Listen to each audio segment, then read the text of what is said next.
সদ্য ঘোষিত দশম শ্ৰেণী পৰীক্ষাত সুখ্যাতিৰে উত্তীৰ্ণ মাৰ্ঘেৰিটাৰ মনালিছা দত্ত ৯৮% নম্বৰে মাৰ্ঘেৰিটালৈ গৌৰৱ কঢ়িয়াই আনিলে মনালিছা দত্তই।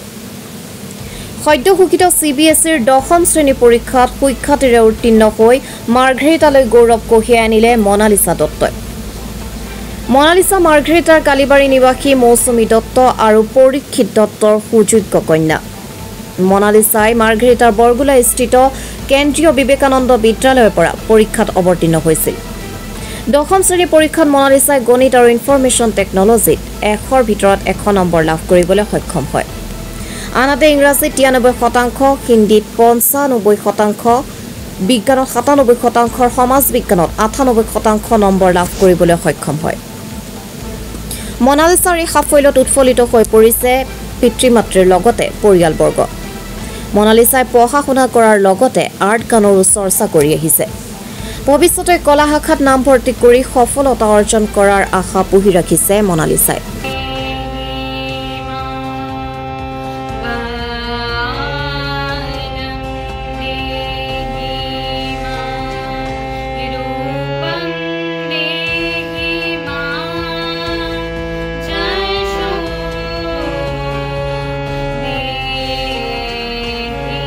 লাগিছে মোৰ ফাৰ্ষ্ট অফ অল মইতো মানে ভগৱানকে থেংক ইউ ক'ম।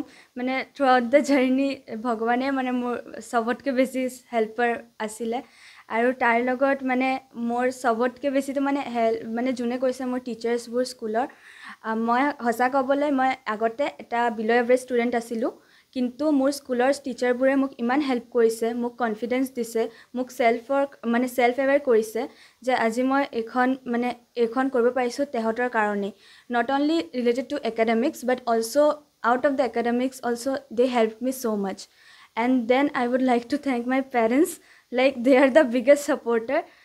Without them it was definitely not possible. মানে তেহঁতি যদি মোক হেল্প নকৰা হৈছিলে তেন্তে এইবোৰ এনেও পচিবল নহ'লে হৈছিলে।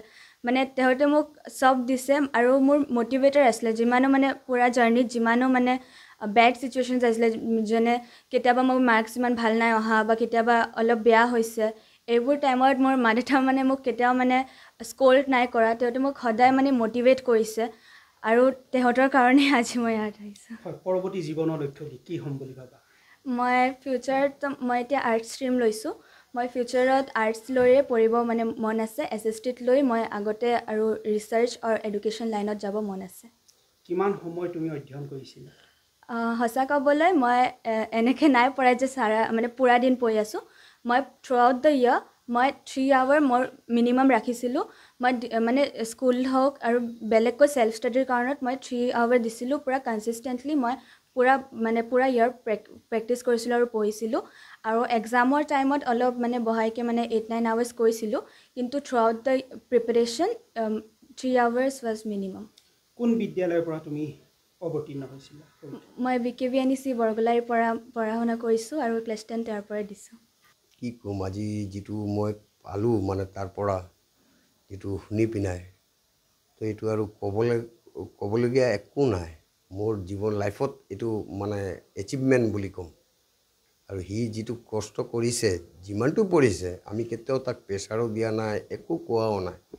তেওঁ যিটো ভাল বুজিছে সেইটো কৰিছে। আৰু কোনো প্ৰাইভেট টিউশ্যন নাই, নিজে নিজে কৰিছে। 3 ঘণ্টা কৰক, 4 ঘণ্টা কৰক, কোনো প্ৰেছাৰ দিয়া নাই। যিটো ডিমাণ্ড লাগে সেইটো এডুকেশ্যনৰ বাহিৰে ডিমাণ্ড কৰা নাই। এই খাতা লাগে, পেঞ্চিল লাগে, এইটো বস্তু লাগে, আনি দিয়ক লগে লগে চিন্তা পৰে, সেইটোৱেই আৰু একো নাই। সৰুৰে পৰা পঢ়া শুনাত কেনেকুৱা আছিল মনালিছা? মনালিছা এনে ঠিকেই আছিলে, সৰুতো ইমানটো নাছিলে, চঞ্চল আছিলে। তাৰপিছতে আজি 6 বছৰমান হ'ব তেওঁ পঢ়াৰ ওপৰত পুৰা গুৰুত্ব। আৰু কোনো বাজে নাই, শুধু গান কৰে আৰু আৰ্ট কৰি থাকে আৰু একো নাই। টিভি নেচায়, টিভি তাৰ নফৰত, শুধু কাৰ্টুন এটা দেখে, কি তাৰক মেহতা দেখি থাকে, সেইটো লৈ পিনে 1 ঘণ্টা তাক খাব লাগে, আৰু একো নাই। কিমান সময় তাই পঢ়া শুনা কৰিছিলে? 3 ঘণ্টা, মেক্সিমাম 3 ঘণ্টাৰ পৰা 4 ঘণ্টা। কিন্তু পৰীক্ষাৰ টাইম যিটো মেট্ৰিক পৰীক্ষা দিলে তেতিয়া তেওঁ 7 ঘণ্টা 8 ঘণ্টা পঢ়িছিলে ৰেগুলাৰ। এইটো আপোনাৰ 4-5 মাহ একদম কণ্টিনিউ 6 ঘণ্টাৰ পৰা 8 ঘণ্টাৰ ভিতৰতে তেওঁ আছিলে। তাক আমি ডিষ্টাৰ্বো কৰা নাই। এই মুহূৰ্তত মই বহুত গ্ৰেটলি আনন্দিত যে তাই যে এনেকুৱা ৰিজাল্ট কৰিছে, কিন্তু নিজে নিজে কৰিছে। অকণমান মায়ে হেল্প কৰিছে তাৰ লগত কিছুমান। যেতিয়া ই কুৱেশ্যন বা কিবা কিছু নোৱাৰিছে তেতিয়া মাকো সুধিছে, মায়ে কিছুমান তাক বুজাই দিছে এনেকুৱা এনেকুৱা চা বা তেনেকুৱা। কিন্তু মই তাৰ ৰিজাল্টৰ কাৰণে মই আজিও কেতিয়া দিব ময়ো অকণমান ভিতৰত পাজল আছিলোঁ।